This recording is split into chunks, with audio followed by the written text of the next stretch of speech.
ರಾಜ್ಯದಲ್ಲಿ 22 ಲಕ್ಷಕ್ಕೂ ಹೆಚ್ಚು ಬಿಪಿಎಲ್ ಕಾರ್ಡ್ಗಳನ್ನ ಸರ್ಕಾರ ರದ್ದು ಮಾಡ್ತಾ ಇದೆ. ಉಳ್ಳವರು ರೇಷನ್ ಕಾರ್ಡ್ ಮಾಡಿಸಿಕೊಂಡಿದ್ದಾರೆ ಅನ್ನೋದು ಸರ್ಕಾರದ ಆರೋಪ. ರಾಜ್ಯವನ್ನ ದಿವಾಳಿ ಮಾಡಿದ್ದಾರೆ, ಅದಕ್ಕೆ ಡ್ರಾಮಾ ಅನ್ನೋದು ವಿಪಕ್ಷಗಳ ಮಾತು. ಹಾಗಿದ್ರೆ ರೇಷನ್ ಕಾರ್ಡ್ ರಾಜಕೀಯ ಹೇಗೆ ನಡೀತಾ ಇದೆ, ಯಾವ ಜಿಲ್ಲೆಗಳಲ್ಲಿ ಎಷ್ಟು ರೇಷನ್ ಕಾರ್ಡ್ ರದ್ದಾಗಿವೆ ಅಂತ ತೋರಿಸ್ತೀವಿ ನೋಡಿ.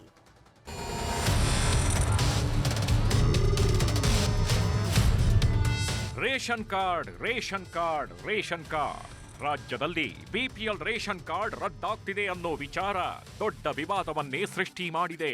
ಬಡವರ ಪಾಲಿನ ಬಿಪಿಎಲ್ ಕಾರ್ಡುಗಳನ್ನ ಅರ್ಹತೆ ಇಲ್ಲದವರು ಪಡ್ಕೊಂಡಿದ್ದಾರೆ. ಅದಕ್ಕೆ ಅರ್ಹತೆ ಮೀರಿದವರನ್ನು ಗುರುತಿಸಿ ಬಿಪಿಎಲ್ ಕಾರ್ಡ್ ರದ್ದು ಮಾಡ್ತಿದ್ದೀವಿ ಅನ್ನೋದು ರಾಜ್ಯ ಸರ್ಕಾರದ ವಾದ. ಆದ್ರೆ ಪ್ರತಿಪಕ್ಷ ನಾಯಕರು ಹೇಳ್ತಿರೋದೇ ಬೇರೆ. ರಾಜ್ಯ ಸರ್ಕಾರ ದಿವಾಳಿಯಾಗಿದೆ.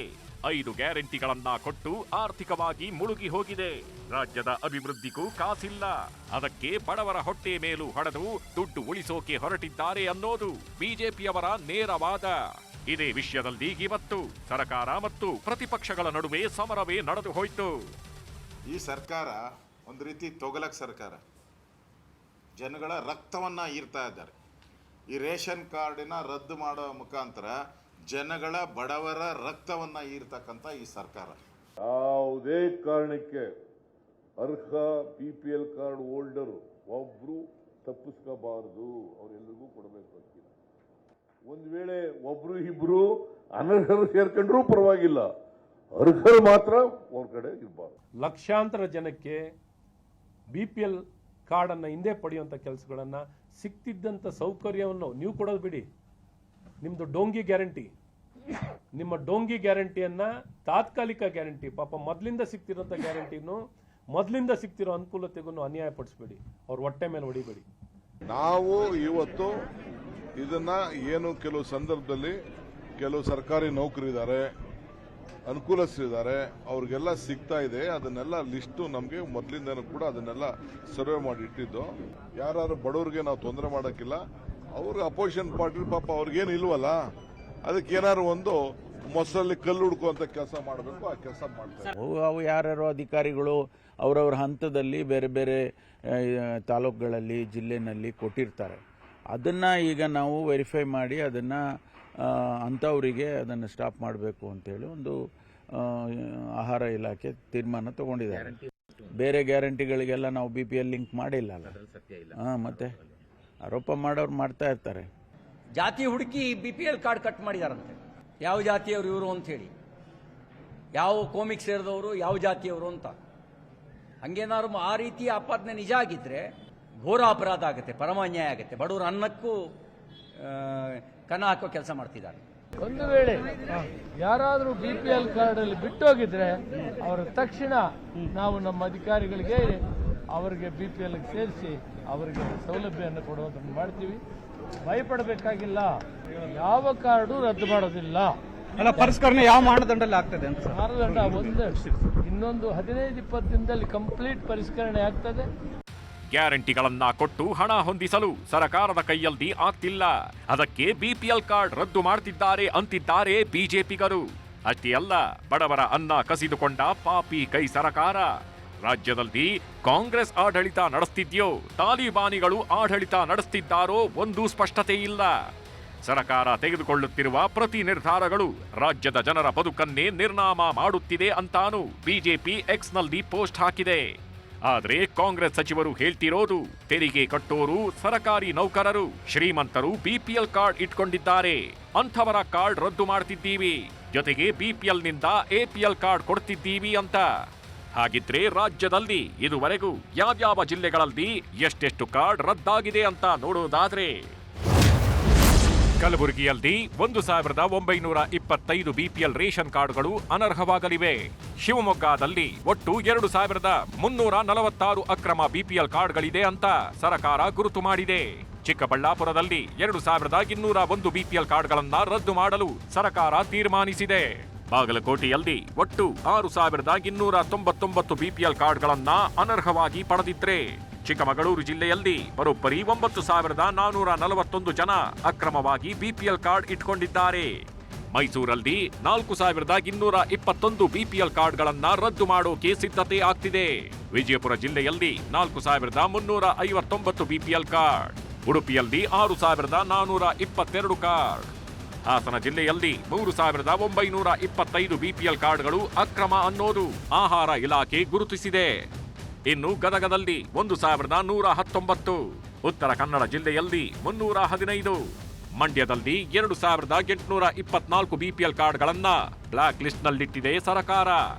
ಹಾಗೆ ಬಳ್ಳಾರಿ ಜಿಲ್ಲೆಯಲ್ಲಿ 1,848, ಚಿತ್ರದುರ್ಗ ಜಿಲ್ಲೆಯಲ್ಲಿ 1,670, ಬೆಂಗಳೂರು ಗ್ರಾಮಾಂತರ ಜಿಲ್ಲೆಯಲ್ಲಿ 5,973 ಬಿಪಿಎಲ್ ಕಾರ್ಡ್ ರದ್ದಾಗ್ತಿದೆ. ದಾವಣಗೆರೆ ಜಿಲ್ಲೆಯಲ್ಲೂ 1,599, ಕೋಲಾರ ಜಿಲ್ಲೆಯಲ್ಲಿ 6,500, ಚಾಮರಾಜನಗರದಲ್ಲಿ 836 ಬಿಪಿಎಲ್ ಕಾರ್ಡ್ಗಳು ಅಕ್ರಮವಾಗಿ ಪಡೆದಿದ್ದಾರೆ ಅನ್ನೋದು ಆಹಾರ ಇಲಾಖೆಯ ಅಂಕಿಅಂಶಗಳು.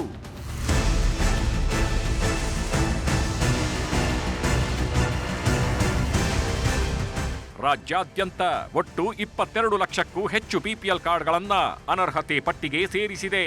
ಪ್ರಮುಖವಾಗಿ ರಾಜ್ಯದಲ್ಲಿ ಅಂತ್ಯೋದಯ ಬಿಪಿಎಲ್ ಕಾರ್ಡ್ಗಳ 10,97,621 ಕಾರ್ಡ್ಗಳು ಅನರ್ಹತೆಗೊಳ್ಳಲಿವೆ.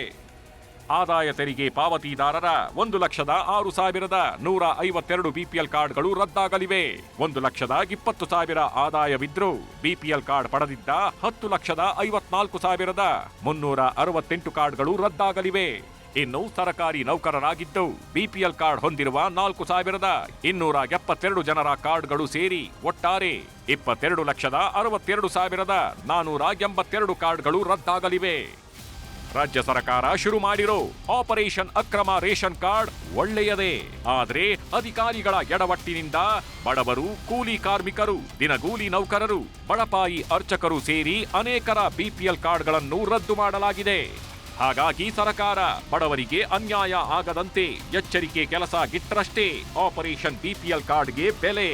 ಇಲ್ಲ ಅಂದ್ರೆ ಪ್ರತಿಪಕ್ಷಗಳ ಜೊತೆ ರಾಜ್ಯದ ಜನರ ಕೆಂಗಣ್ಣಿಗೂ ಗುರಿಯಾಗುತ್ತಷ್ಟೇ. Bureau report, news 18. ಮುಡಾ ತನಿಖೆಯನ್ನ ಜಾರಿ ನಿರ್ದೇಶನಾಲಯ ಮತ್ತಷ್ಟು ಚುರುಕುಗೊಳಿಸಿದೆ. ಸಿಎಂ ಆಪ್ತರು, ಅವರ ಆಪ್ತರನ್ನು ಇಡಿ ಡ್ರಿಲ್ ಮಾಡಿದೆ. ಇನ್ನೊಂದು ಕಡೆ ಲೋಕಾಯುಕ್ತ ಪೊಲೀಸರು ಮುಡಾ ಮಾಜಿ ಆಯುಕ್ತರಿಗೆ ಗಂಟೆಗಟ್ಟಲೆ ವಿಚಾರಣೆ ಮಾಡಿದೆ.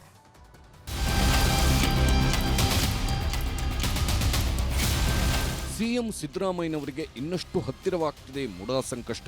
ಒಂದು ಕಡೆ ಲೋಕಾಯುಕ್ತ ತನಿಖೆ, ಇನ್ನೊಂದು ಕಡೆ ಇಡಿ ಅಧಿಕಾರಿಗಳ ಸಭೆ ಆಗ್ತಿದೆ. ಮುಖ್ಯಮಂತ್ರಿ ಕುಟುಂಬದವರೆಗೆ ತಲುಪಿದೆ ಇಡಿ ತನಿಖಾ ಹಂತ. ಸಿಎಂ ಬಾಮೈದ ಮಲ್ಲಿಕಾರ್ಜುನ್ ಸ್ವಾಮಿ ವಿಚಾರಣೆ ಈಗಾಗಲೇ ಆಗಿದೆ. A3 ಆಗಿರುವ ಮಲ್ಲಿಕಾರ್ಜುನ್ ಸ್ವಾಮಿ ವಿಚಾರಣೆ ಬಳಿಕ ಇದೀಗ A1 CM Siddaramaiah, A2 CM ಪತ್ನಿ ಪಾರ್ವತಿ ವಿಚಾರಣೆಯೂ ಶೀಘ್ರವೇ ಆಗಲಿದೆ. ಕೇಸ್ ಸಂಬಂಧಿತ ಎಲ್ಲರ ವಿಚಾರಣೆ ಬಹುತೇಕ ಮುಗಿಸಿರೋ ಇಡಿ ಟೀಮ್ ಇನ್ನೇನಿದ್ರೂ ಸಿಎಂ ಸಿದ್ದರಾಮಯ್ಯಗೂ ನೋಟಿಸ್ ಕೊಟ್ಟು ವಿಚಾರಣೆ ಮಾಡುವುದಕ್ಕೆ ತಯಾರಿ ಮಾಡಿಕೊಳ್ಳುತ್ತಿದೆ. ಇಂದು ಕೂಡ ಶಾಂತಿನಗರದ ಇಡಿ ವಿಚಾರಣೆಗೆ ಶಿವಣ್ಣ ಹಾಜರಾಗಿದ್ದರು. ಭೂಮಿ ಪರಾಭಾರ ಸಂದರ್ಭದಲ್ಲಿ ಸಹಾಯ ಮಾಡಿದ್ದ ಆರೋಪ ಹೊತ್ತಿರುವ ಶಿವಣ್ಣ ದಾಖಲೆ ಸಮೇತ ವಿಚಾರಣೆಗೆ ಬಂದಿದ್ದಾರೆ. ಮುಡಾ ಮಾಜಿ ಅಧ್ಯಕ್ಷ ಮರಿಗೌಡ ಆಪ್ತನಾಗಿರುವ ಶಿವಣ್ಣ ಮಲ್ಲಿಕಾರ್ಜುನ ಸ್ವಾಮಿಗೆ ಭೂಮಿ ಮಾರಾಟ ಮಾಡಲು ಸಹಾಯ ಮಾಡಿರುವ ಆರೋಪ ಎದುರಿಸುತ್ತಿದ್ದಾರೆ.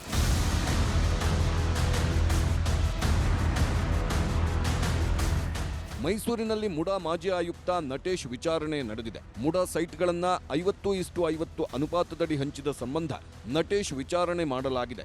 ಲೋಕಾಯುಕ್ತ ಕಚೇರಿಗೆ ಮುಡಾ ಮಾಜಿ ಆಯುಕ್ತ ನಟೇಶ್ ಆಗಮಿಸಿದ್ದರು. ಕೆಲ ದಾಖಲೆಗಳ ಸಮೇತ ಆಗಮಿಸಿದ್ದ ನಟೇಶ್ ಮಾಧ್ಯಮದ ಕ್ಯಾಮೆರಾ ಕಂಡು ಫುಲ್ ಗರಂ ಆಗಿದ್ರು.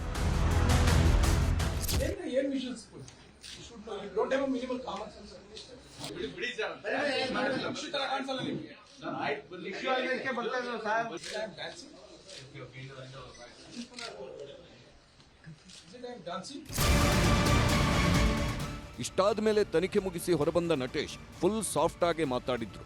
ಯಾವುದು ಸತ್ಯ ಯಾವುದು ಸುಳ್ಳು ಎಂಬುದರ ತನಿಖೆ ಆಗ್ತಿದೆ, ಎಲ್ಲದಕ್ಕೂ ಉತ್ತರ ಕೊಟ್ಟಿದ್ದೇನೆ ಎಂದರು. ಈಗ ವಿಚಾರಣೆ ನಡೀತಿರೋದು ಯಾವುದು ಸತ್ಯ ಯಾವುದು ಅಸತ್ಯ ಅಂತ ಪತ್ತೆ ಹಚ್ಚಲಿಕ್ಕೆ ಸತ್ಯ ಅನ್ವೇಷಣೆಗೆ ಒಂದು ಇನ್ವೆಸ್ಟಿಗೇಟಿಂಗ್ ಏಜೆನ್ಸಿ ಕೆಲಸ ಮಾಡ್ತಾಯಿದೆ. ಈಗ ಇನ್ವೆಸ್ಟಿಗೇಷನ್ ನಡೀತಿರುವಾಗ ಯಾವ ಆ್ಯಕ್ಟು, ಈಗ investigating agency is going to identify ಯಾವ ಆ್ಯಕ್ಟು, ಯಾವ್ದು ಸತ್ಯ, ಯಾವ ರೂಲು, ಏನು ಪ್ರಾವಿಷನ್ ಇದೆ. So it will comes out, truth will come out. 3-4 ತಿಂಗಳಿಂದ ನಟೇಶ್ ಫ್ಯಾಮಿಲಿ ಮೇಲೆ ಒತ್ತಡ. ನಟೇಶ್ ಫ್ಯಾಮಿಲಿ ಮೇಲೆ ಯಾರಿಂದ ಯಾಕೆ ಒತ್ತಡ? ಒಮ್ಮೆ ನಟೇಶ್ ಆಡಿರೋ ಈ ಮಾತುಗಳನ್ನ ಕೇಳಿ. ನಿಮಗೂ ಗೊತ್ತಿದೆ, ನಾನು ಒಬ್ಬ ಅಧಿಕಾರಿಯ ಜೊತೆಗೆ ಮಕ್ಕಳಿಗೆ ತಂದೆ ಇದ್ದೇನೆ, ಒಂದು ಫ್ಯಾಮಿಲಿಗೆ ಗಂಡ ಇದ್ದೇನೆ, ಅಪ್ಪ ಅಮ್ಮಂಗೆ ಮಕ್ಕಳಿದೆ, ಮಗ ಇದ್ದೇನೆ, ಹೌದಲ್ಲ? So the kind of pressure my family me from past 3 to 4 months ಅದು ಅನುಭವಿಸಿರೋರಿಗೆ ಮಾತ್ರ ಗೊತ್ತಿರುತ್ತೆ. ನಟೇಶ್ ಹೇಳೋ ಪ್ರಕಾರ ಇಡೀ ಕುಟುಂಬ ಇದೀಗ ಒತ್ತಡದಲ್ಲಿದೆ. ಹಾಗಾಗಿ ಹಲವು ಪ್ರಶ್ನೆಗಳು ಎದ್ದಿವೆ. ನಟೇಶ್ ಮತ್ತು ಕುಟುಂಬದ ಮೇಲೆ ಒತ್ತಡ ಹಾಕ್ತಿದ್ದಾರೆ. ಕಳೆದ 3-4 ತಿಂಗಳಿಂದಲೂ ಒತ್ತಡ ಹಾಕ್ತಿರೋದ್ಯಾರು? ನಟೇಶ್ ಫ್ಯಾಮಿಲಿ ಮೇಲೆ ಯಾರಿಂದ ಯಾಕೆ ಒತ್ತಡ? ಒತ್ತಡ ಹಾಕ್ತಿರೋರ ಉದ್ದೇಶವಾದ್ರೂ ಏನು? ಒತ್ತಡದಲ್ಲೇ ಬಂದು ಹೇಳಿಕೆ ಕೊಟ್ಟಿದ್ದಾದ್ರೂ ಯಾಕೆ? ಹೀಗೆ ಹಲವು ಪ್ರಶ್ನೆಗಳು ಎದ್ದಿವೆ. ವಿಚಾರಣೆ ವೇಳೆಯೂ 4,000 ಚದರಡಿ ಜಾಗಕ್ಕೆ 38,000 ಚದರಡಿ ನಿವೇಶನ ನೀಡಿರುವ ಕುರಿತು ಉತ್ತರ ಕೊಡಲು ನಟೇಶ್ ಪರದಾಡಿದ್ದಾರೆ. ಹೀಗಾಗಿ ಎಲ್ಲವೂ ಸಸ್ಪೆನ್ಸ್ ಆಗೇ ಉಳಿದಿದೆ. ಏನೋ ಆನ್ ಗೋಯಿಂಗ್ ಎನ್ಕ್ವೈರಿ ಇರುವಾಗ ಅಲ್ಲಿ ಏನ್ ಪ್ರಶ್ನೆ ಕೇಳಿದ್ರು, ಏನು ಉತ್ತರ ಹೇಳಿದ್ರೆ ಇದಕ್ಕೆಲ್ಲ ಉತ್ತರ ಇರಲ್ಲ ನಮ್ಮ ಹತ್ರ. ದಯವಿಟ್ಟು ಈಗ ಸ್ವಲ್ಪ ಆಗಿದೆ, ಇವತ್ತು ಇನ್ನೂ 1 ದಿವಸ 2 ದಿವಸ ಕರಿಬಹುದು, ಮುಂದೆ ನೋಟಿಸ್ ಕೊಡ್ತಾರೆ. ಅವತ್ತು ಬಂದ ದಿವಸ ನಾನು ನಿಮ್ಗೆ ತಿಳಿಸ್ತೀನಿ. ಇಡೀ ಪಾತ್ರೆಯಲ್ಲಿ ಅನ್ನ ಬೆಂದಿದೆ ಅಂತ ಎಲ್ಲ ಅಗಳನ್ನ ತೆಗೆದು ಮುಟ್ಟಿ ನೋಡೋದಿಲ್ಲ, ಒಂದು ಅಗಳು ಬೆಂದಿದೆ ಅಂತ ಗೊತ್ತಾಗುತ್ತೆ. ಅದೇ ರೀತಿ ಈ ಪ್ರಕರಣದಲ್ಲಿ ಗೊತ್ತಾದ್ರೆ ಮಾಡಿರೋ ಎಲ್ಲ ಪ್ರಕರಣಗಳು ಸರಿ ಇದೆಯಾ ಸರಿ ಇಲ್ಲ ಅಂತ ಗೊತ್ತಾಗುತ್ತೆ. ಈ ಮಧ್ಯೆ ಒಂದು ಕಡೆ ನಟೇಶ್ ವಿಚಾರಣೆ ನಡೆಯುವಾಗಲೇ ನಟೇಶ್ ಸಾಚಾತನದ ಬಗ್ಗೆ ಪ್ರಶ್ನೆ ಎತ್ತಿದ್ದಾರೆ ಆರ್ಟಿಐ ಕಾರ್ಯಕರ್ತ ಗಂಗರಾಜು. ಅವನೇ ಹೇಳ್ತಾರೆ, ಪಾರ್ವತಿ ಅವರೇ ಹೇಳ್ತಾರೆ, ನನಗೆ ಪಾರ್ವತಿ ಸಿದ್ದರಾಮಯ್ಯನವರೇ ಹೇಳ್ತಾರೆ, ನನಗೆ ಅರಿಶಿಣ ಕುಂಕುಮಕ್ಕೆ ಬಂದಿದ್ದು ಅಂತ ಹೇಳ್ತಾರಲ್ವ ಸರ್. ಇದೇ ನಟೇಶ್ 14/7/2021 ಏನಂತ ಹೇಳಿದ್ರೆ ಸರ್, ಸದನೆ 3 ಎಕರೆ 16 ಗುಂಟೆ ಜಮೀನು ಮಲ್ಲಿಕಾರ್ಜುನ ಸ್ವಾಮಿ ಅವರು ಶ್ರೀಮತಿ ಪಾರ್ವತಿ ಎಂಬವರು ಮಾರಾಟ ಮಾಡಿದ್ದು ಅಂತ ಹೇಳ್ತಾವನೆ. ಅಲ್ಲಿಗೆ ಸಿದ್ದರಾಮಯ್ಯನವರು ಹೇಳೋದು ಸುಳ್ಳು, ಇವನು ನಟೇಶ್ ಹೇಳಿರೋ ಸುಳ್ಳು. ಸರ್ಕಾರಕ್ಕೆ ಹೇಳಿರೋಂಥ ಪತ್ರ ಇದು ಮಾರಾಟ ಮಾಡಿದ್ದಾರೆ, ಪಾರ್ವತಿ ಅವರಿಗೆ ಮಾರಾಟ ಆಗಿದೆ ಅಂತ ಇದು ಜಮೀನು ನಟೇಶ್ ಹೇಳೋ ಪ್ರಕಾರ. ಮುಡಾ ವಿಚಾರವಾಗಿ ತನಿಖೆ ಬೇಗ ಮುಗಿಸಬೇಕಿರುವ ಕಾರಣಕ್ಕೆ 4ನೇ ಆರೋಪಿ ದೇವರಾಜುಗೆ ಮತ್ತೆ ನೋಟಿಸ್ ನೀಡಿದೆ. ಮುಡಾ ಮಾಜಿ ಆಯುಕ್ತ ಕಾಂತರಾಜು ಹಾಗೂ ಮಾಜಿ ಅಧ್ಯಕ್ಷ ಡಿ ಧ್ರುವಕುಮಾರ್ಗೂ ನೋಟಿಸ್ ಜಾರಿ ಮಾಡಿದೆ. ವೈಯಕ್ತಿಕ ಕಾರಣಕ್ಕೆ ನಾಳೆ ಬದಲು ಮತ್ತೊಂದು ದಿನ ವಿಚಾರಣೆಗೆ ಬರುವುದಾಗಿ ಮಾಜಿ ಅಧ್ಯಕ್ಷ ಧ್ರುವಕುಮಾರ್ ಮನವಿ ಮಾಡಿಕೊಂಡಿದ್ದಾರೆ. ಇದಕ್ಕಾಗಿ ಮೈಸೂರು ಲೋಕಾಯುಕ್ತ ಕಚೇರಿಗೆ ಬಂದಿದ್ದ ಧ್ರುವಕುಮಾರ್ ಹಲವು ಸ್ಪಷ್ಟನೆಗಳನ್ನ ನೀಡಿದ್ರು. ಸಿಎಂ ಸಿದ್ದರಾಮಯ್ಯ ಹಾಗೂ ಪತ್ನಿ ಪಾರ್ವತಿ ಬದಲಿ ಭೂಮಿ ಕೇಳಿರಲಿಲ್ಲ, ಮುಡಾ ಸಭೆಯಲ್ಲೇ ಒಮ್ಮತದ ನಿರ್ಧಾರವಾಗಿದೆ ಎಂದ್ರು. ಅಷ್ಟೇ ಅಲ್ಲ, ಸಿಎಂ ಸಿದ್ದರಾಮಯ್ಯನವರನ್ನ ಖುದ್ದು ಭೇಟಿಯಾಗಿದ್ದರೂ ಕೂಡ ಸಿಎಂ ಸ್ಥಾನದಲ್ಲಿರೋ ನಾನು ಆ ಬಗ್ಗೆ ಯಾವುದೇ ಶಿಫಾರಸು ಮಾಡಲ್ಲ ಎಂದು ಹೇಳಿ ಕಳಿಸಿದ್ರಂತೆ. ಅಭಿವೃದ್ಧಿ ಪಡಿಸಿರುವಂಥದ್ದು ಮೂಡಾದವರು ಅಕ್ವೈರ್ ಮಾಡ್ಕೊಂಡಿರೋದ್ರಿಂದ ಅದು ಪರಿಶೀಲನೆ ಮಾಡಿ ಅವರಿಗೆ ಸೂಕ್ತವಾದಂಥ ಸ್ಥಳದಲ್ಲಿ ಜಾಗವನ್ನು ಕೊಡಬೇಕು ಅಂತೇಳಿ ಆ ಒಂದು ಸಭೆಯಲ್ಲಿ ಒಮ್ಮತದ ತೀರ್ಮಾನವನ್ನು ತೆಗೆದುಕೊಂಡ ನಂತರ ಸಿದ್ದರಾಮಯ್ಯನವರ ಶ್ರೀಮತಿ ಪಾರ್ವತಿಯವರು ಅಂತ ಹೇಳಿ ಗೊತ್ತಾದ ನಂತರ ನಾನು ಮುಖ್ಯಮಂತ್ರಿಯವ್ರನ್ನ ಭೇಟಿ ಮಾಡಿ ಕೇಳಿದೆ. ಅವರು ಅದಕ್ಕೆ ತಿರಸ್ಕಾರ ಮಾಡಿದ್ರು. ನನ್ನ ಅವಧಿಯೊಳಗೆ ಯಾವುದೇ ಥರವಾದಂಥ ಇಂತಹ ಒಂದು ವ್ಯವಸ್ಥೆಗೆ ನಾನು ಬರೋದಿಲ್ಲ, ನನಗೆ ಬೇಡ ಅನ್ನೋ ಒಂದು ವಿಷಯವನ್ನು ಸಹ ನನಗೆ ಪ್ರಸ್ತಾಪ ಮಾಡಿದ್ರು. ಆಗ ನಾನು ಸಭೆ ಮುಕ್ತಾಯ ಮಾಡಿ ಮುಂದಿನ ದಿನಗಳಲ್ಲಿ ನನ್ನ ಅವಧಿ ಮುಗೀತು. ಮುಂದೆ ಏನಾಯಿತು ಅಂತ ನನಗೆ ಗೊತ್ತಿಲ್ಲ. ಯಾವುದೇ ಥರವಾದಂಥ ಪತ್ರ ವ್ಯವಹಾರ ಆಗಲಿ, ಯಾವುದೇ ಒಂದು ಫೋನ್ ಮುಖಾಂತರ ನನಗೆ ಹೇಳೋದಾಗಲಿ ಮಾಡಿಲ್ಲ. ಶ್ರೀಮತಿ ಪಾರ್ವತಿಯವರು ಮಾಡಿಲ್ಲ, ಮತ್ತು ಸಿದ್ದರಾಮಯ್ಯನವರು ಸಹ ನನಗೆ ಮಾಡಿಲ್ಲ. ಮತ್ತು ಯಾರೂ ಸಹ ಅದಕ್ಕೆ ಸಂಬಂಧಪಟ್ಟಂಥ ಮಲ್ಲಿಕಾರ್ಜುನ ಸ್ವಾಮಿ ಆಗಲಿ ಇನ್ನೊಬ್ಬರಾಗಲಿ ನನ್ನ ಹತ್ರ ಬಂದು ಕೇಳಿಲ್ಲ. ಹೀಗೆ ಎಲ್ಲ ನಿರ್ಧಾರಗಳ ತಪ್ಪನ್ನ ಮುಡಾ ಮೇಲೆ ಹಾಕ್ತಿದ್ದ ಧ್ರುವಕುಮಾರ್ ಸಿಎಂ ಕುಟುಂಬದ ರಕ್ಷಣೆಗೆ ಮುಂದಾದ್ರ ಎಂಬ ಪ್ರಶ್ನೆಯೂ ಎದ್ದಿದೆ. ಅದಕ್ಕೆ ಪುಷ್ಟಿ ನೀಡಿದ್ದು ಈ ಪತ್ರ.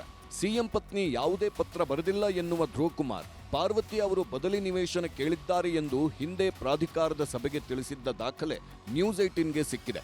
40:60 ಅನುಪಾತದ ಜಾಗಕ್ಕೆ ಪಾರ್ವತಿ ಅವರು ಒಪ್ಪುತ್ತಿಲ್ಲ, ಬದಲಿ ಜಮೀನು ಬೇಕೆಂದು ಒತ್ತಾಯಿಸಿದ್ದಾರೆ ಎಂದು ತಿಳಿಸಿದ್ದರು ಅನ್ನೋ ದಾಖಲೆ ಲಭ್ಯವಾಗಿದೆ.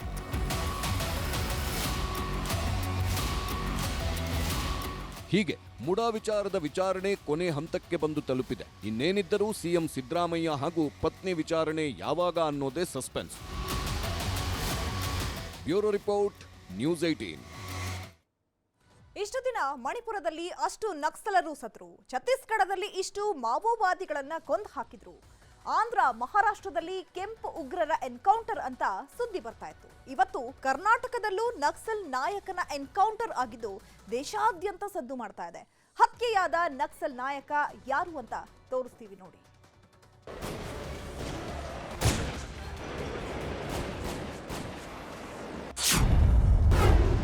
ಪಶ್ಚಿಮ ಘಟ್ಟದ ತಪ್ಪಲಲ್ಲಿ ಮತ್ತೆ ಗುಂಡಿನ ಸದ್ದು. Most wanted Naxal Vikram Gowda shootout. Malenadu ಭಾಗದಲ್ಲಿ ದಶಕಗಳ ನಂತರ ಮತ್ತೆ ನಕ್ಸಲರ ಗುಂಡಿನ ಸದ್ದು ಮೊಳಗಿದೆ. ಕಸ್ತೂರಿ ರಂಗನ್ ವರದಿ ಹಾಗೂ ಅರಣ್ಯ ಒತ್ತುವರಿ ತೆರವು ವಿರೋಧಿ ಅಲೆಯನ್ನೇ ಮುಂದಿಟ್ಟುಕೊಂಡು ನಕ್ಸಲ್ ಚಟುವಟಿಕೆಗಳು ಗರಿಗೆದರಿದ್ವು. ಹೀಗಾಗಿಯೇ ಎಎನ್ಎಫ್ ತಂಡ ನಕ್ಸಲರ ಮಟ್ಟ ಹಾಕೋಕೆ ಅಖಾಡಕ್ಕಿಳಿದಿತ್ತು. ನಿನ್ನೆ ಹೆಬ್ರಿಯ ಕಬ್ಬಿನಾಲೆ ನೆಲೆಯ ಪಿತ್ತಬೈಲ್ನಲ್ಲಿ ಕಾರ್ಯಾಚರಣೆ ಶುರು ಮಾಡ್ತಿದ್ದಂತೆ ರಕ್ತದ ಕೋಡಿಯೇ ಹರಿದಿದೆ. ಕಾಡಿನಂಚಿನ ಒಂಟಿ ಮನೆಗೆ ಬರ್ತಿದ್ದ most wanted Naxal leader Vikram ಗೌಡನನ್ನ ಎನ್ಕೌಂಟರ್ ಮಾಡಿದ್ದಾರೆ.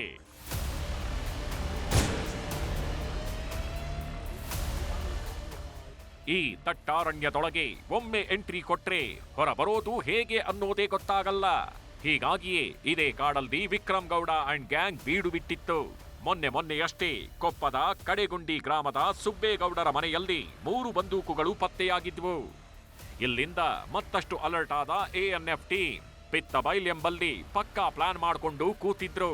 ರಾತ್ರಿ 12:15 ಕಾಡಿಂದ ನಾಡಿನ ಕಡೆಗೆ ಹೆಜ್ಜೆ ಹಾಕ್ತಿದ್ದಂತೆ ಖಾಕಿ ಪಡೆ ಅಲರ್ಟ್ ಆಗಿದೆ. ಗುಂಡಿನ ಬೋರ್ಗರತ ಶುರುವಾಗ್ತಿದ್ದಂತೆ ವಿಕ್ರಮ್ ಗೌಡನ ಎದೆಗೆ ಗುಂಡು ನುಗ್ಗಿಸಿದ್ದಾರೆ. ಯಾವಾಗ ವಿಕ್ರಮ್ ಗೌಡ ಸ್ಥಳದಲ್ಲಿ ಕುಸಿದು ಬಿದ್ನೋ ಜೊತೆಗಿದ್ದ 4 ಎಸ್ಕೇಪ್ ಆಗಿದ್ದಾರೆ. ವಿಕ್ರಮ್ ಗೌಡ್ರ ನಂತರ ಒಂದು 5-6 ಜನ ಇದ್ದಾರೆ. ಬಟ್ ಅವರು ಯಾವ ರೀತಿ ಮುಂದೆ ರೆಸ್ಪಾನ್ಸ್ ಮಾಡ್ತಾರೆ ಅನ್ನೋದನ್ನ ಕಾದು ನೋಡ್ಬೇಕಿದೆ. ನಾವು ನಮ್ಮ ಕೂಂಬಿಂಗ್ ಆಪರೇಷನ್ ಇನ್ನೂ ಸತತವಾಗಿ ಜಾರಿ ಇಟ್ಟಿದ್ದೀವಿ.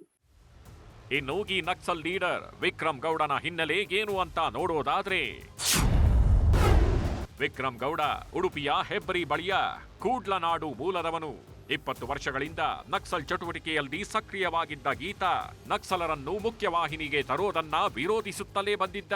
ಜೊತೆಗೆ ಗೌರಿ ಲಂಕೇಶ್ರನ್ನು ತುಂಬಾನೇ ವಿರೋಧಿಸುತ್ತಿದ್ದ. ಹೀಗಾಗಿ ಗೌರಿ ಹತ್ಯೆಯಲ್ಲಿ ವಿಕ್ರಮ್ ಗೌಡನ ಪಾತ್ರ ಆಗಿದೆಯಾ ಅನ್ನೋದರ ಬಗ್ಗೆ ತನಿಖೆ ನಡೆಸಿದ್ರು. 3 ಬಾರಿ ಪೊಲೀಸರಿಂದ ಎಸ್ಕೇಪ್ ಆಗಿದ್ದ ವಿಕ್ರಮ್ ಗೌಡ 2012ರಲ್ಲಿ ಕೇರಳದತ್ತ ಪರಾರಿಯಾಗಿದ್ದ. 2016ರಲ್ಲಿ ಕೇರಳದಲ್ಲಿ ನಡೆದ ಎನ್ಕೌಂಟರ್ನಲ್ಲಿ ಇದೇ ವಿಕ್ರಮ್ ಗೌಡ ಜಸ್ಟ್ ಮಿಸ್ ಆಗಿದ್ದ. ನಂತರ 2018ರಲ್ಲಿ ಕೊಡಗು ಭಾಗದಲ್ಲಿ ಓಡಾಡ್ತಿರೋ ಬಗ್ಗೆ ಅನುಮಾನ ಶುರುವಾಗಿತ್ತು. 21 ವರ್ಷ ಆಮೇಲೆ ಸಂಪರ್ಕ ಏನೂ ಇಲ್ಲ. ನಾನು ಬೇರೆ ಮೊಬೈಲ್ ಇದ್ದೆ, ನನಗೆ ಗೊತ್ತಿಲ್ಲ ಅವರು ಹೋಗುವಾಗ ಅಂತ ಗೊತ್ತಿಲ್ಲ. ತಲೆ ಮರೆಸಿಕೊಂಡವರ ಬೇಟೆಗೆ ಎಎನ್ಎಫ್ ಶೋಧ. ವಿಕ್ರಮ್ ಗೌಡ ಜೊತೆಗಿದ್ದವರು ಎಸ್ಕೇಪ್ ಆಗ್ತಿದ್ದಂತೆ ಎಎನ್ಎಫ್ ಜಿತೇಂದ್ರ ಟೀಮ್ ಕಾಡಿನ ಮೂಲೆ ಜಾಲಾಡ್ತಿದೆ. 15 ವರ್ಷದ ಹಿಂದೆ ಊರಲ್ಲಿ ಕಾಣಿಸಿಕೊಂಡವ ಈಗ ಹೆಣವಾಗಿದ್ದರ ಬಗ್ಗೆ ಸ್ಥಳೀಯರು ಒಂದಿಷ್ಟು ಮಾಹಿತಿ ಹಂಚಿಕೊಂಡಿದ್ದಾರೆ. ಅದೇ ಒಂದು 15 ವರ್ಷದ ಹಿಂದೆ ಮೊದಲು ಎಲ್ಲ ಇತ್ತು, ಅದ್ರ ಮೇಲೆ ಇಲ್ಲ. ಸದಾಶಿವ ಗೌಡರದ್ದು ಇದು ಮಾಡಿದ್ರಲ್ಲ, ಅದ್ರ ಮೇಲೆ ನಮ್ಗೆ ಯಾರಿಗೂ ಇಲ್ಲ ನಮಗೆ ಗೊತ್ತಾದಾಗೆ ಇಲ್ಲ.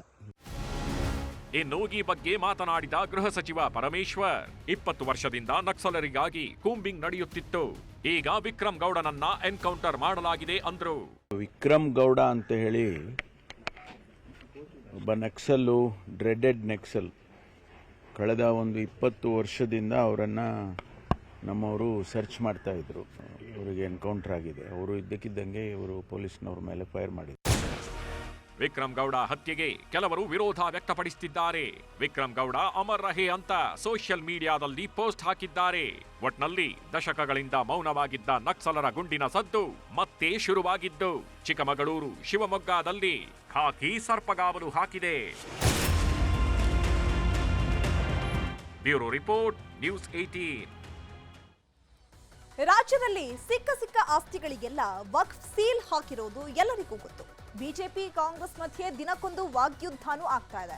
ಈಗ ಬೆಳಗಾವಿ ಅಧಿವೇಶನದಲ್ಲಿ ಇದನ್ನೇ ಅಸ್ತ್ರ ಮಾಡಿಕೊಳ್ಳಿ ಅಂತ ಬಿಜೆಪಿ ಹೈಕಮಾಂಡ್ ಸೂಚನೆ ಕೊಟ್ಟಿದೆ. ಜೊತೆಗೆ ಬಿಕ್ಕಟ್ಟು ಬಿಟ್ಟು ಒಗ್ಗಟ್ಟಾಗಿ ಹೋಗಿ ಅಂತಾನೂ ವರಿಷ್ಠರು ವಾರ್ನಿಂಗ್ ಕೊಟ್ಟಿದ್ದಾರೆ.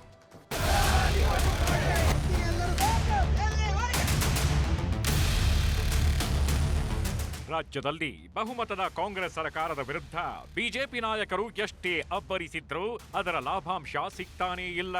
ವಾಲ್ಮೀಕಿ ನಿಗಮದಲ್ಲಿ ಸಚಿವ ಬಿ ನಾಗೇಂದ್ರ ಬಂಧನ ಆದಾಗ್ಲೂ ಬಿಜೆಪಿಯವರು ನನ್ನಿಂದ ಅಂತ ಕಿತ್ತಾಡ್ಕೊಂಡ್ರು. ಮುಖ್ಯಮಂತ್ರಿ ಸಿದ್ದರಾಮಯ್ಯನವರ ಮೇಲೆ ಮೂಡ ಹಗರಣ ಬೆಳಕಿಗೆ ಬಂತು. ದೊಡ್ಡ ಪಾದಯಾತ್ರೆ ಮಾಡಿದ ಬಿಜೆಪಿ ಮತ್ತು ಜೆಡಿಎಸ್ ನಾಯಕರ ಮಧ್ಯೇನೆ ಕ್ರೆಡಿಟ್ ವಾರ್ ನಡೆದು ಹೋಯಿತು. ಈಗ ರಾಜ್ಯದಲ್ಲಿ ಬಿಜೆಪಿಯವರೇ ಹೊರತಂದ ವಫ್ ಆಸ್ತಿ ವಿವಾದದ ಸುದ್ದಿ ಕಾಡ್ಗಿಚ್ಚಿನಂತೆ ಹಬ್ಬಿದೆ. ಅದರ ಹೋರಾಟಕ್ಕೂ ಬಿಜೆಪಿ ನಾಯಕರು ಸಜ್ಜಾಗಿದ್ದಾರೆ. ಆದ್ರೆ ಬಿಜೆಪಿಯಲ್ಲಿ ಮನೆಯೊಂದು 3 ಬಾಗಿಲಂತಾಗಿದೆ. ಒಂದು ಕಡೆ ರಾಜ್ಯಾಧ್ಯಕ್ಷ ವಿಜಯೇಂದ್ರ ಟೀಮ್ ಕಟ್ಟಿದ್ರೆ, ಇನ್ನೊಂದು ಕಡೆ ಯತ್ನಾಳ್ ಅಂಡ್ ಟೀಮ್ ಪ್ರತ್ಯೇಕ ಹೋರಾಟಕ್ಕೆ ಇಳಿದಿದೆ. ಮತ್ತೊಂದ್ ಕಡೆ ಬಿಜೆಪಿಯಲ್ಲೇ ಇರುವ ಲಿಂಗಾಯತ ನಾಯಕರ ತಂಡನೂ ರೆಡಿ ಆಗ್ತಿದೆ. ಇಷ್ಟಾದ್ರೂ ನಾವೆಲ್ಲ ಒಗ್ಗಟ್ಟಾಗಿದ್ದೀವಿ ಅಂತಾರೆ. ಆದ್ರೆ ಒಗ್ಗಟ್ಟು ಎಲ್ಲಿದೆ ತೋರಿಸಿ ಅಂದ್ರೆ ಯಾರೂ ರೆಡಿ ಇಲ್ಲ. ಅಧಿಕೃತವಾಗಿ ಇವತ್ತು ಪಕ್ಷದ ಪರವಾಗಿ ಮಾತಾಡುವಂಥ ಕೆಲಸ ಮಾಡ್ತೀವಿ. ಇವತ್ತು ಎಲ್ಲರೂ ಉತ್ಸಾಹದಿಂದ ಬೇರೆ ಬೇರೆ ಮಾಹಿತಿ ಪಡ್ಕೊಂಡು ಕೊಡ್ತೀನಿ ಅಂತ ಕೊಡ್ಲಿ ಬಿಡಿ, ನಮಗೇನಿದೆ. ಆದರೆ ಇವತ್ತು ಅಧಿಕೃತವಾಗಿ ಪಕ್ಷದ ವತಿಯಿಂದ ಪ್ರವಾಸ ಅಧಿಕೃತವಾಗಿ ಮಾಡುವಂಥದ್ದು ಆಗುತ್ತೆ. ಬೇರೆ ಬೇರೆಯವರು ತಮ್ಮ ವೈಯಕ್ತಿಕ ಪ್ರಯತ್ನ ಮಾಡ್ತಿರೋರು ಮಾಡ್ತಾ ಇರ್ತಾರೆ. ಇದು ಯಾವುದೇ ಒಂದು ಸಮಾಜ ವಿರೋಧಿ ಕೆಲಸ ಕಾರ್ಯಗಳು ನಡಿಬೇಕಾದಾಗ 2-10 ಟೀಮ್ ಆದರೂ ಕೂಡ ಕಮ್ಮಿನೇ. ಎಲ್ಲರೂ ಕೂಡ ಕೈ ತುಂಬ ಮಾಡಬೇಕಾಗತ್ತೆ. ಆ ದಿಕ್ಕಲ್ಲಿ ಅವ್ರು ಶುರು ಮಾಡಿದ್ದಾರೆ. ರಾಜ್ಯ ಬಿಜೆಪಿಯಲ್ಲಿ ಒಗ್ಗಟ್ಟಿದೆ ಅಂತ ಕಮಲ ನಾಯಕರು ಹೇಳ್ತಿದ್ದಾರೆ. ಆದ್ರೆ ಒಗ್ಗಟ್ಟಿಲ್ಲ ಅನ್ನೋದಕ್ಕೆ ಇವತ್ತು ನಡೆದ ಹೋರಾಟನೇ ಸಾಕ್ಷಿಯಾಗಿತ್ತು. ಚಿಕ್ಕಬಳ್ಳಾಪುರದಲ್ಲಿ ಸರ್ ಎಂ ವಿಶ್ವೇಶ್ವರಯ್ಯ ಓದಿದ ಶಾಲೆಗೂ ವಫ್ ಆಸ್ತಿ ಸೀಲ್ ಬಿದ್ದಿತ್ತು. ಇದೇ ವಿಷಯದಲ್ಲಿ ವಿಪಕ್ಷ ನಾಯಕ ಆರ್ ಅಶೋಕ್ ಹೋರಾಟಕ್ಕಿಳಿದ್ರು. ವಿಶ್ವೇಶ್ವರಯ್ಯನವರ ಸಮಾಧಿಗೆ ಮಾಲಾರ್ಪಣೆ ಮಾಡಿ ವಿಶ್ವೇಶ್ವರಯ್ಯ ಓದಿದ ಶಾಲೆಯ ಆಸ್ತಿ ಪತ್ರಗಳನ್ನೆಲ್ಲ ಪರಿಶೀಲಿಸಿದ್ರು. ಆದ್ರೆ ಆರ್ ಅಶೋಕ್ಗೆ ಚಿಕ್ಕಬಳ್ಳಾಪುರ ಸಂಸದ ಡಾಕ್ಟರ್ ಕೆ ಸುಧಾಕರ್ ಬಿಟ್ರೆ ಬೇರ್ಯಾವ ನಾಯಕರು ಜೊತೆಯಾಗಿರ್ಲಿಲ್ಲ. ಇನ್ನೊಂದ್ ಕಡೆ ಮಾಜಿ ಸಂಸದ ಬಿಜೆಪಿ ಮುಖಂಡ ಪ್ರತಾಪ್ ಸಿಂಹರನ್ನ ಬಿಜೆಪಿ ವಫ್ ಹೋರಾಟದ ಪಟ್ಟಿಗೆ ಸೇರಿಸಿಲ್ಲ. ಆದ್ರೂ ಪ್ರತಾಪ್ ಸಿಂಹ ಸಾಮಾಜಿಕ ಜಾಲತಾಣಗಳಲ್ಲಿ ವಫ್ ಆಸ್ತಿ ವಿವಾದದ ವಿರುದ್ಧ ಪ್ರತ್ಯೇಕವಾಗಿ ಹೋರಾಟ ಮಾಡ್ತಿದ್ದಾರೆ. ನವೆಂಬರ್ 21-22ಕ್ಕೆ ರಾಜ್ಯಾದ್ಯಂತ ಬಿಜೆಪಿ ಹೋರಾಟ. ನಮ್ಮ ಭೂಮಿ ನಮ್ಮ ಹಕ್ಕು ಹೆಸರಲ್ಲಿ ಜನಾಂದೋಲನ. ವಫ್ ಆಸ್ತಿ ಒತ್ತುವರಿ ವಿವಾದದ ವಿರುದ್ಧ ನಮ್ಮ ಭೂಮಿ ನಮ್ಮ ಹಕ್ಕು ಹೆಸರಲ್ಲಿ ಬಿಜೆಪಿ ಹೋರಾಟಕ್ಕೆ ಸಜ್ಜಾಗಿದೆ. ಮೊದಲ ಹಂತವಾಗಿ ನವೆಂಬರ್ 21 ಮತ್ತು 22ರಂದು ರಾಜ್ಯದ ಎಲ್ಲ ಜಿಲ್ಲಾಧಿಕಾರಿಗಳ ಕಚೇರಿ ಮತ್ತು ತಾಲೂಕು ತಹಶೀಲ್ದಾರ್ ಕಚೇರಿಗಳ ಮುಂದೆ ದಿನವಿಡೀ ಪ್ರತಿಭಟನೆಗೆ ತೀರ್ಮಾನಿಸಿದೆ ಬಿಜೆಪಿ. ಒಗ್ಗಟ್ಟಿನಿಂದ ಹೋರಾಡಲು ಕಿವಿ ಹಿಂಡಿದ ಹೈಕಮಾಂಡ್. ಬಿಜೆಪಿಯ ಪಣ ರಾಜಕೀಯಕ್ಕೆ ವರಿಷ್ಠರು ಸಿಟ್ಟಾಗಿದ್ದಾರೆ. ವಫ್ ವಿಷಯದಲ್ಲಷ್ಟೇ ಅಲ್ಲ, ಸರ್ಕಾರದ ವಿರುದ್ಧದ ಹೋರಾಟಗಳಿಗೆ ಪ್ರತಿಪಕ್ಷವಾಗಿ ಗಂಭೀರತೆಯಿಂದ ಇರಲು ಬಿಜೆಪಿ ಹೈಕಮಾಂಡ್ ರಾಜ್ಯ ನಾಯಕರಿಗೆ ಸೂಚಿಸಿದೆ. ವಫ್ ವಿರುದ್ಧದ ಹೋರಾಟ ಬಹಳ ಸೂಕ್ಷ್ಮ ವಿಚಾರ. ಈ ಹೋರಾಟವನ್ನು ತಾರ್ಕಿಕ ಅಂತ್ಯಕ್ಕೆ ಕೊಂಡೊಯ್ಯಬೇಕು. ವಿಜಯೇಂದ್ರ ರಚಿಸಿರುವ ತಂಡವೇ ಫೈನಲ್. ಅದರಂತೆ ಹೋರಾಟ ನಡೆಯಲಿ. ಯಾರೂ ಪ್ರತ್ಯೇಕವಾಗಿ ಜಿಲ್ಲಾ ಪ್ರವಾಸ ಮಾಡಬಾರದು. ಜಿಲ್ಲಾ ಪ್ರವಾಸ ನಡೆಸುವವರು ನೈಜ ವರದಿ ಕೊಡಬೇಕು. ಬೆಳಗಾವಿ ಅಧಿವೇಶನದ ಒಳಗೆ ವರದಿ ಮುಗಿಸಬೇಕು. ಆ ವರದಿಯನ್ನು ಸದನದಲ್ಲಿ ಮಂಡಿಸಿ ಹೋರಾಡಬೇಕು. ಸದನದ ಒಳಗೆ ಹೊರಗೆ ಸರ್ಕಾರದ ತಪ್ಪನ್ನು ಎತ್ತಿ ತೋರಿಸುವ ಕೆಲಸ ಆಗಬೇಕು. ಯತ್ನಾಳ್ ಅವರಿಂದಲೇ ವಫ್ ಪ್ರಕರಣ ಬಯಲಾಗಿದ್ದು. ಹೀಗಾಗಿ ಯತ್ನಾಳ್ರನ್ನು ಯಾರೂ ಮರೆಯಬಾರದು ಅಂತ ಹೈಕಮಾಂಡ್ ಕಿವಿ ಹಿಂಡಿದೆ. ಬಿಜೆಪಿ ನಾಯಕರು ಒಗ್ಗಟ್ಟಾಗಿ ವಫ್ ವಿವಾದದ ಬಗ್ಗೆ ಹೋರಾಡುತ್ತೋ ಇಲ್ವೋ ಗೊತ್ತಿಲ್ಲ. ಆದ್ರೆ ಹೈಕಮಾಂಡ್ ಅಂತೂ ಚಾಟಿ ಬೀಸಿದೆ. ನೋಡೋಣ ಬಿಜೆಪಿಯಲ್ಲಿ ಏನೇನಾಗುತ್ತೆ ಅಂತ. Bureau report, news 18.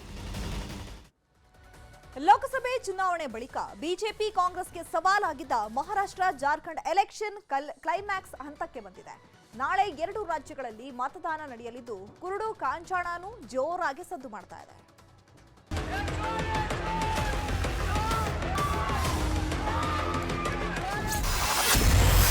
ಮಹಾ ಅಖಾಡದಲ್ಲಿ ಕುರುಡು ಕಾಂಚಾಣ. ಮಹಾ ಸಮರಕ್ಕೆ ಒಂದೇ ದಿನ ಬಾಕಿ ಇದ್ದು ಗೆಲುವಿಗಾಗಿ ಭಾರೀ ಪೈಪೋಟಿ ನಡೆದಿದೆ. ಮಹಾ ಅಖಾಡದಲ್ಲಿ ಕುರುಡು ಕಾಂಚಾಣ ಹರಿದಾಡ್ತಿದೆ. ದುರಂತ ಅಂದ್ರೆ ಬಿಜೆಪಿ ರಾಷ್ಟ್ರೀಯ ಪ್ರಧಾನ ಕಾರ್ಯದರ್ಶಿ ವಿನೋದ್ ತಾವ್ಡೆ ಬರೋಬ್ಬರಿ 5 ಕೋಟಿ ರೂಪಾಯಿ ಜೊತೆ ರೆಡ್ ಹ್ಯಾಂಡ್ ಆಗಿ ಹಣ ಹಂಚುವಾಗ್ಲೇ ಸಿಕ್ಕಿಬಿದ್ದಿದ್ದಾರೆ.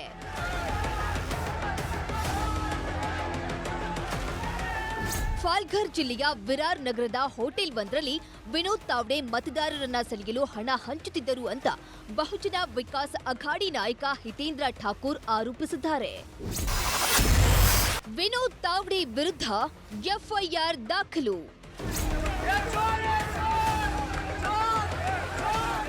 ಹಣ ಹಂಚುತ್ತಿರೋ ವಿಡಿಯೋ ವೈರಲ್ ಆಗಿದ್ದು ವಿನೋದ್ ತಾವ್ಡೆ ವಿರುದ್ಧ ಎಫ್ಐಆರ್ ಕೂಡ ದಾಖಲಾಗಿದೆ. ಚುನಾವಣಾ ನೀತಿ ಸಂಹಿತೆ ಉಲ್ಲಂಘನೆಯಾಗಿದೆ ಅಂತ ಬಿವಿಎ ಕಾರ್ಯಕರ್ತರು ಪ್ರತಿಭಟನೆ ನಡೆಸಿದ್ದಾರೆ. ಈ ವೇಳೆ ಕಾರ್ಯಕರ್ತರ ಮಧ್ಯೆ ತಳ್ಳಾಟ ನೂಕಾಟ ನಡೆದಿದೆ.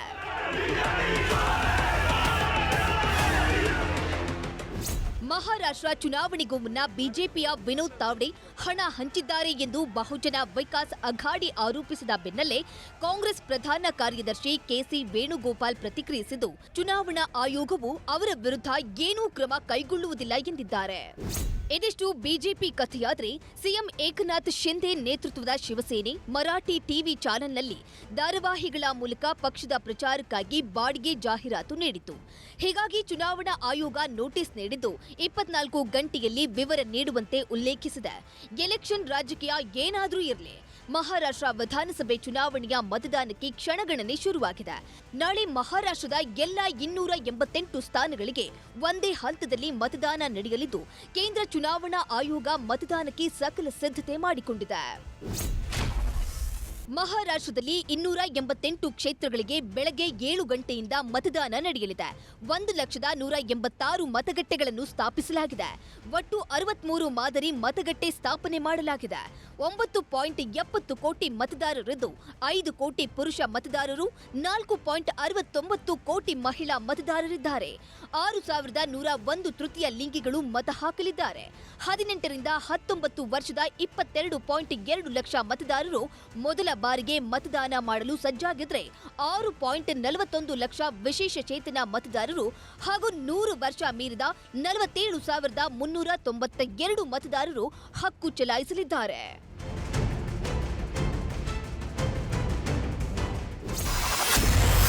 ಜಾರ್ಖಂಡ್ನಲ್ಲಿ 2ನೇ ಹಂತದ ಮತದಾನ. 38 ಕ್ಷೇತ್ರ, 522 ಅಭ್ಯರ್ಥಿಗಳು ಭವಿಷ್ಯ ಪಣಕ್ಕೆ. ಇತ್ತ ಜಾರ್ಖಂಡ್ ವಿಧಾನಸಭೆಯ 2ನೇ ಹಂತದ ಚುನಾವಣೆ ನಡೆಯಲಿದ್ದು ಬಹಿರಂಗ ಪ್ರಚಾರ ಅಂತ್ಯಗೊಂಡಿದೆ. 38 ಸ್ಥಾನಗಳಿಗೆ ಚುನಾವಣೆ ನಡೆಯಲಿದ್ದು 522 ಅಭ್ಯರ್ಥಿಗಳು ಭವಿಷ್ಯ ಪಣಕ್ಕಿಟ್ಟಿದ್ದಾರೆ. ನಕ್ಸಲ್ ಪೀಡಿತ ಪ್ರದೇಶಗಳಲ್ಲಿ ಭಾರೀ ಭದ್ರತೆ ಒದಗಿಸಲಾಗಿದೆ. ಮೊದಲ ಹಂತದಲ್ಲಿ 43 ಸ್ಥಾನಗಳಿಗೆ ನವೆಂಬರ್ 13ರಂದು ಮತದಾನ ನಡೆದಿತ್ತು.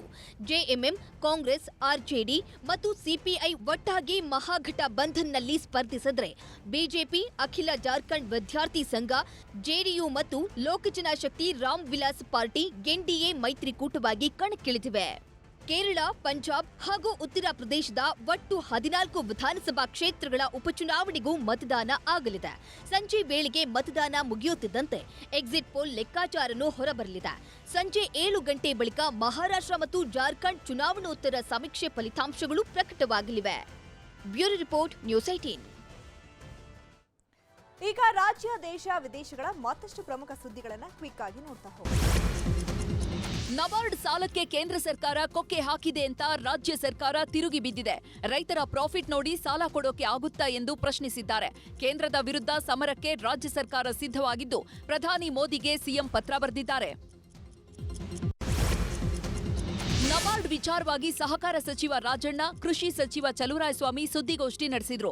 ರೈತರು ಬರ್ಡನ್ ಆಗ್ತಿದ್ದಾರೆ, ಎಲ್ಲದರಲ್ಲೂ ರಾಜಕೀಯವನ್ನ ಮಾಡಬಾರದು ಅಂತ ಚಲುವರಾಯಸ್ವಾಮಿ ಕಿಡಿಕಾರಿದ್ರು. ಡಿಸೆಂಬರ್ 9ರಿಂದ 20ರವರೆಗೆ ಕರ್ನಾಟಕದ ವಿಧಾನಮಂಡಲದ ಚಳಿಗಾಲದ ಅಧಿವೇಶನ ನಡೆಯಲಿದೆ. ಬೆಳಗಾವಿಯ ಸುವರ್ಣಸೌಧದಲ್ಲಿ ನಡೆಯಲಿರುವ ಅಧಿವೇಶನದಲ್ಲಿ ಈ ಬಾರಿ ಬಿಸಿ ಬಿಸಿ ಚರ್ಚೆ, ವಾಕ್ಸಮರ ಜೋರಾಗಲಿದೆ.